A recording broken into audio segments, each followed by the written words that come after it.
Good evening friends, आप सभी को मेरा प्रणाम, नमस्कार, जय श्री राम। स्वागत है आप सभी का अपने इस यूट्यूब चैनल पर। तो इस वीडियो में हम लोग बात करने वाले हैं जूनियर अकाउंटेंट 2024 के बारे में कि हो गई आरटीआई दायर, इन प्रश्नों के जवाब मांगे गए हैं एंड नियुक्ति, और इस दिन आएगा जवाब एंड वेटिंग लिस्ट। आंसर की चैलेंज अभी भी कर सकते हैं। तो इन सब क्वेश्चंस के बारे में हम लोग बात करने वाले हैं। आगे बढ़ने से पहले आपसे मेरी रिक्वेस्ट है कि अगर आप चैनल पर नए हो, पहली बार आपने विजिट किया, तो चैनल को जरूर सब्सक्राइब करना और वीडियो को लाइक करना। आप चाहो तो मेरा टेलीग्राम ग्रुप ज्वाइन कर सकते हो, लिंक मैंने डिस्क्रिप्शन बॉक्स में दे रखा है। हम बढ़ते हैं फिलहाल आगे।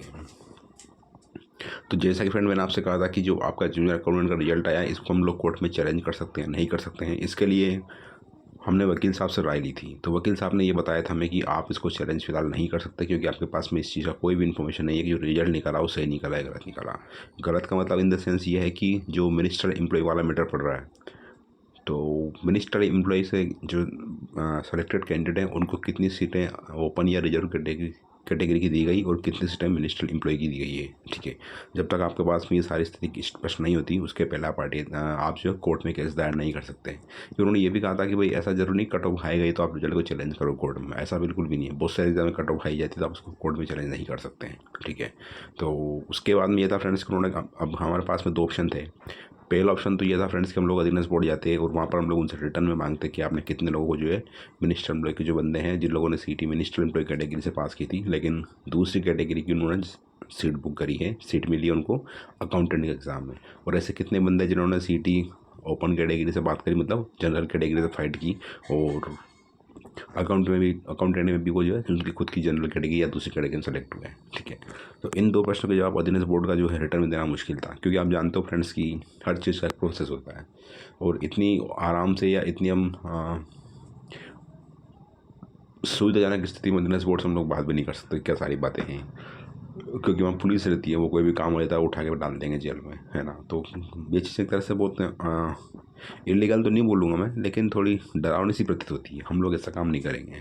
ठीक है, तो ये था फ्रेंड्स कि आज जो मैंने आरटीआई दायर कर दी है। आरटीआई दायर में मैंने ये पूछा उनसे, पहला क्वेश्चन ये था मेरा कि मिनिस्ट्रियल एम्प्लॉय से कितने लोग जो है सीईटी में पास हुए थे और उनमें से कितने लोगों ने अकाउंटेंट का एग्ज़ाम क्लियर किया यानी कि पास किया है। मेरा दूसरा क्वेश्चन ये था फ्रेंड्स कि जो सीईटी का एग्ज़ाम था, सिर्फ सीईटी कैटेगरी, सीईटी में मिनिस्टर एम्प्लॉय कैटेगरी से सिर्फ मिनिस्टर एम्प्लॉय कैटेगरी से कितने लोग पास हुए और उनको मिनिस्टर एम्प्लॉय की कितनी सीटें मिली है। तीसरा क्वेश्चन ये था मेरे फ्रेंड मेरा कि कुल जो मिनिस्टर एम्प्लॉय की सीटें थी वो एग्ज़ाम में कितनी थी और सीईटी में कुल कितने लोग सीईटी से पास हुए हैं। और ये कोई लास्ट क्वेश्चन बचता मेरा कि टोटल जो सीईटी का स्कोर था उसमें से कितने लोगों ने मिनिस्टर एम्प्लॉय कैटेगरी का फ़ायदा उठाया अकाउंटेंट का एग्ज़ाम में पार्टिसिपेट करने के लिए, और उसमें से कितने बंदों को या फिर कितने लोगों को उन्होंने अदर कैटेगरी या रिजर्व कैटेगरी से अकाउंटेंट में उनका सिलेक्शन हुआ है। तो ये टोटल 4 क्वेश्चन है मेरे। अगर इन 4 क्वेश्चन में से अगर एक भी क्वेश्चन का मुझे जवाब पॉजिटिव मिल गया, पॉजिटिव मतलब जैसा मेरा क्वेश्चन उन्होंने ये बोल दिया कि भाई मिनिस्टर एम्प्लॉय में 1000 लोग हैं, 2000 लोग हैं, ठीक है, उन लोगों ने सवेरे मान लो कि सीईटी से जो है अपनी कैटेगरी वो मिनिस्टर एम्प्लॉय कैटेगरी से उन्होंने सीट क्लियर की, और उसके बाद में मान लो उन्होंने कि जो आपका जो भी अकाउंटेंट का रिजल्ट आया है इसमें उन लोगों ने जो ओपन कैटेगरी या रिजर्व कैटेगरी का फ़ायदा उठाया है। अगर ऐसा जवाब आता है फ्रेंड्स तो डेफिनेटली हम लोग इसको जो है कोर्ट में चैलेंज कर देंगे फाइनल रिजल्ट को, और बता रहा हूँ फ्रेंड्स 99% के बंद जीत भी जाएंगे।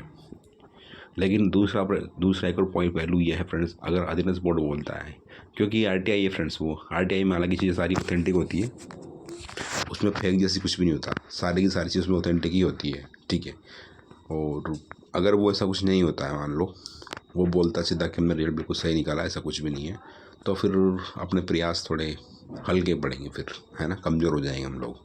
बट मुझे लगता है फ्रेंड जिस तरह से कट ऑफ में वृद्धि हुई है और मिनिस्टर एम्प्लॉय की 2 बार उन्होंने कट ऑफ डिक्लेयर करी, तो कहीं ना कहीं इन दो चीज़ों के बीच में तो रफड़ा है।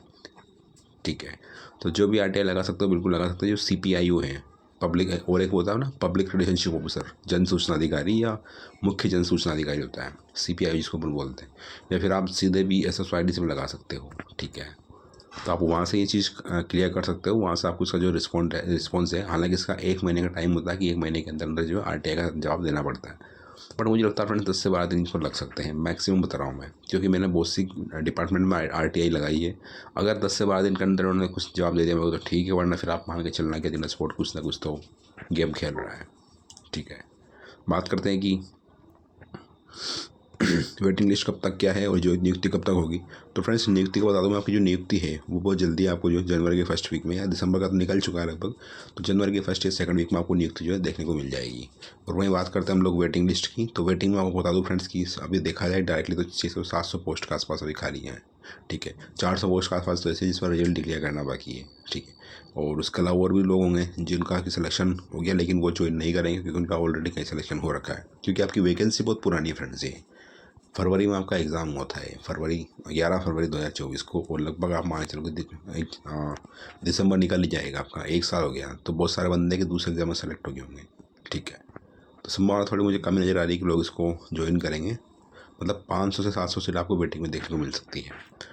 देखते हैं कितने नंबर कम होंगे वेटिंग में। तो वेटिंग में इतने बोल सकता हूँ फ्रेंड्स, जनरल कैटेगरी में मैक्सिमम 3 से 4 नंबर, मैक्सिमम 3 बता रहा हूँ मैक्सिमम, इससे ज़्यादा कम नहीं होंगे। और जो दूसरी कैटेगरी जैसे कि SC ST का, वहाँ पर आपको 3 से 4 नंबर कम या 4 मैक्सिमम 5 नंबर तक SC ST में कम हो सकते हैं। OBC में भी 2 से 3 नंबर मैक्सिमम बता रहा हूँ मैं। EWS में भी आपके 2 से 2.5 या 3 नंबर, और MBC कैटेगरी में आपके 4 से 5 नंबर कम होने की संभावना है। इससे ज़्यादा आपको इसमें डाउनफॉल नहीं आएगा, ठीक है फ्रेंड्स। बाकी देखते हैं RTI का क्या जवाब आता है। अगर जवाब अपने पक्ष में आता है तो हम लोग जो अकाउंटेंट का फाइनल रिजल्ट आया इसको डेफिनेटली कोर्ट में चैलेंज करेंगे। बस आपका सपोर्ट चाहिए, आपका साथ चाहिए। और अगर ऐसा नहीं होता है तो फिर देखते हैं आगे, सोचेंगे क्या करना है क्या नहीं करना है। बट मैं इतना बोलूँगा फ्रेंड्स कि अगर आपके पास में अभी भी दूसरे ऑप्शन से तैयारी करने के लिए तो दूसरे एग्ज़ाम की प्रिपरेशन करो, अच्छा रहेगा। एक चीज़ को लेकर के बैठने से कोई फ़ायदा नहीं है, ठीक है। हर चीज़ का एक टाइम लगता है ना। आपको पता है फ्रेंड्स अभी स्टेट में कितना टाइम लग गया जिग्नेस बोर्ड को। तब तक अगर कोई बंदा इसमें जिसने केस दायर किया होगा रिट वाला, जो स्टे था आपकी भर्ती के ऊपर, अगर वो चाहता दूसरे एग्जाम की प्रिपरेशन करता, सिंपली अगर वो पशु परिचय की भी तैयारी करता ना, तो उसके पास में जॉब होती है ना। तो मैं इतने बोलूँगा कि आपके पास में दूसरा ऑप्शन है तो उनको भी टारगेट करो, उनको भी आप फोकस रखो। एक वैकेंसी के भरोसे बैठने से कोई फ़ायदा नहीं है। बाकी जो भी अपडेट मिलेगी आपको बता दूंगा मैं। तो फिलहाल के लिए इतना ही, मिलते हैं नेक्स्ट वीडियो में। वीडियो वॉच करने के लिए thanks, have a great night and all the very very best. आपसे रिक्वेस्ट है मेरी, अगर आपने चैनल पर पहली बार विजिट किया तो चैनल को जरूर सब्सक्राइब करना और वीडियो को लाइक करना। आप चाहो तो मेरा टेलीग्राम ग्रुप ज्वाइन कर सकते हो, लिंक मैंने डिस्क्रिप्शन बॉक्स में दे रखा है। Again thanks for watching the video and God bless you all.